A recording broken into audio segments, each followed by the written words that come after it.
one of the main things that even Westerners might not realize is that baked into our thinking is one, the idea is that truth is at the top of the hierarchy of values.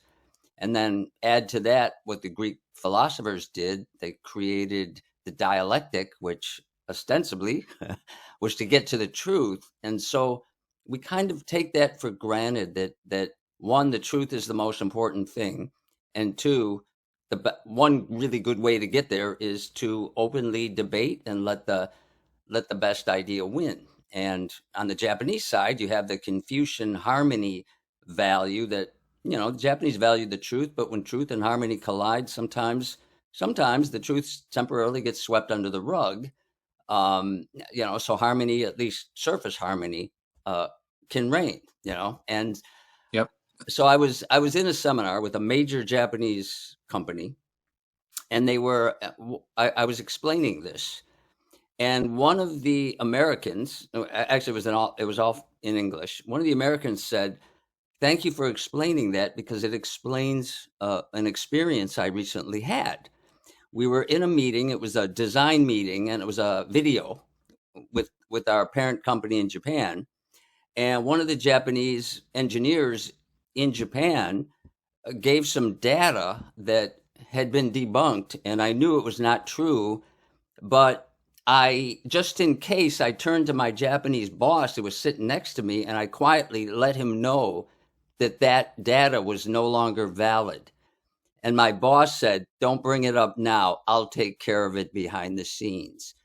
And there's two things you can learn from that is that it's not like it's not going to be taken care of, but you don't want to put it out there so this guy loses face. And to me, an American, I wouldn't have gotten angry if somebody had said, "No, Tim, that data is obsolete, blah, blah, blah." It's not a big deal for me.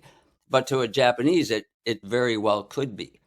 And then the other point is something that you kind of implied, is that when you're trying to get stuff done in a Japanese organization, one of the best things I learned, and it's kind of a shortcut, is you learn to develop relationships so people are your advocates and allies, and you can bounce stuff off them before you take action. So they're kind of your own little internal mentor, advisor, consultant, advocate.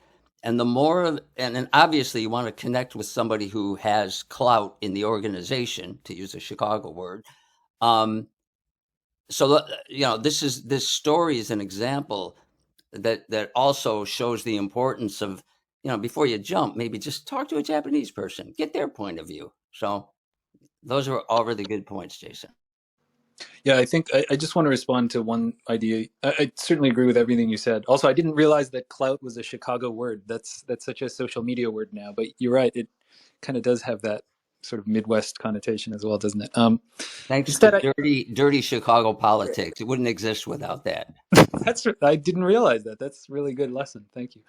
Um, the idea of finding advocates and people to help amplify your message, it comes back to this idea of building those relationships, right? And once you've established those and made those really strong, the next idea that you have is automatically given this kind of level of approval, right? It already has this kind of tacit approval attached to it. Doesn't mean you don't have to work to prove the validity of it, but once you've got those advocates and those connections within the organization, it automatically strengthens any future or subsequent ideas or uh, messages that you might want to put out.